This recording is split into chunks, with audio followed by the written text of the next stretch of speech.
আলাইকুম রহমতুল্লাহ। দর্শক, আপনারা কখনো কলিজা খেয়েছেন? সে সৌভাগ্য হয়েছে আশা করি। এই যে আমরা আজকে কলিজা কিনে আনছি, সরাসরি উট থেকে বের করা কলিজা, ফ্রেশ একদম তাজা।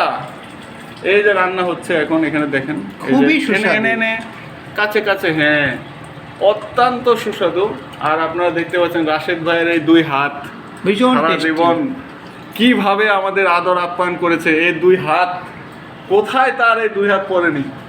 এই যে এদিকে দেখেন, এই যে দেখেন, আল্লাহ আল্লাহ আল্লাহ, এই পাউডার একবার যে মুখে দিছে, এটা আটা বানায়, এই ডালডা ডালডা, এটা বাহ বাহ বাহ বাহ বাহ, খুব মজা।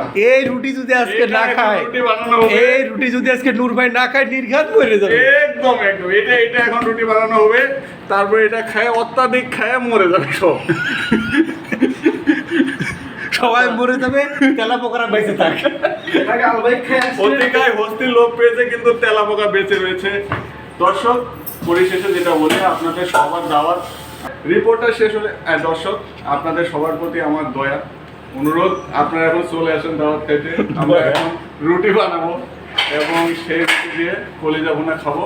সেই সাথে আমি বিদায় নিচ্ছি। নূর মোহাম্মদ, চ্যানেল খারবান 24। এবং একটি কথা, লবণ কম হলে আমার দোষ নেই। সবাই ভালো থাকবেন, ধন্যবাদ, ইনশাআল্লাহ।